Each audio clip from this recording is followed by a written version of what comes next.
Are back in school across Southern California, and it's a good time to remind them about physical differences of their peers and to empower kids with differences who might be a little nervous. A new book titled My Extraordinary Face, A Celebration of Differences, helps teach kids about facial differences and helps better understand challenges faced by others. It's co-written by Dr. Samir Mardini from the Mayo Clinic, and Dr. Mardini is joining us live this morning. Thank you so much for being with us. We really appreciate it.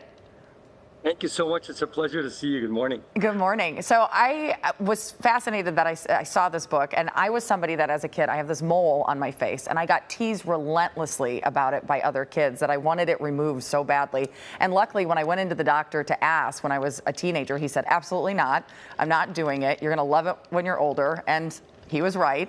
But these are very difficult conversations to have when it's something very minor like a mole or bigger differences. So how do teachers and parents talk to kids about some of these facial differences? You know, we deal with a lot of patients with severe deformities and differences, and but we realize that a small little mole on your face or your hair not going right that day can make a big difference in how your day goes. And this is something that we really care about in seeing our patients as well. We have our children, we see that in them as well. It is really important that this is something that's a topic of discussion for families and families talking to their children. It's not something that you hide and you don't talk about. At home and the dinner table, it is important from the beginning the child knows that their differences are actually their strengths.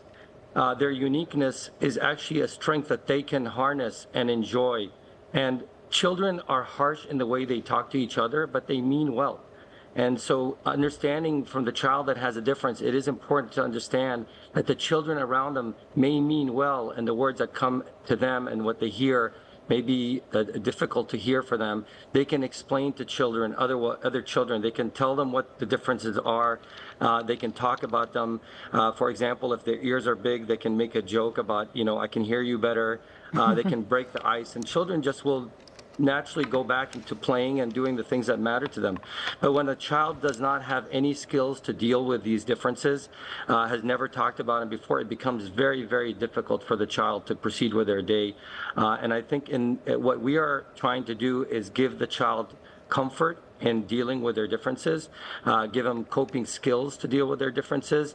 And then we also talk about different techniques that they can employ that will help them develop these skills and coping mechanisms to make their interaction with other children a much more pleasurable ones. I'm glad you brought up the techniques, because I saw the confidence bubble technique. Can you talk to people about what this is and how it can help children during the school year?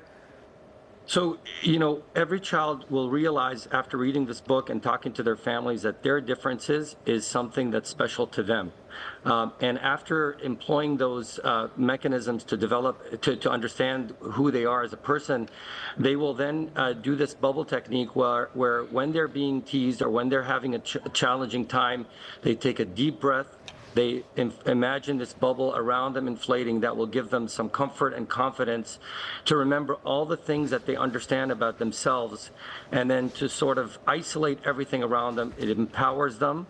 They seek the people around them that they have confidence in, and then they go on with their day. And even the breathing, the fact that they're taking a deep breath, which is a mechanism, as you know, employed in things like meditation, can also give the child comfort to relax and ponder what's going on around them, and then know how to deal with the children that are giving them a little bit of a hard time.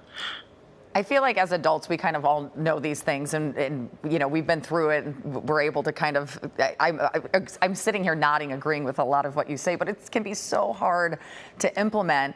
One of the places I see it hard to implement is, you know, when children see people with deformities, of course they want to ask their parents questions. Can you talk about the best way that families should talk about how they talk about those differences? Because you don't want to do it really in front of the person or loudly or that type of thing.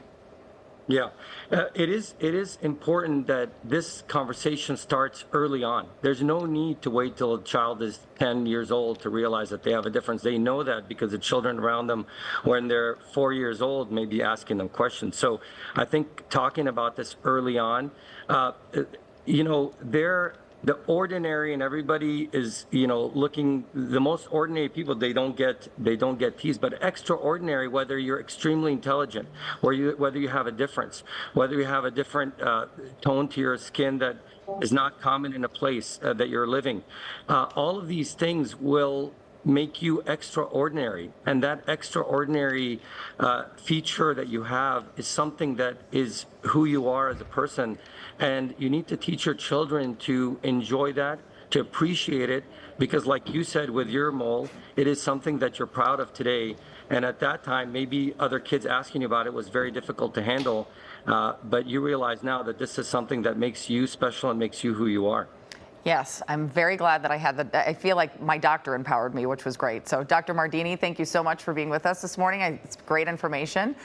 We appreciate you being here. For more information on Dr. Mardini's book, check out our website, kcalnews.com, and click Seen on TV.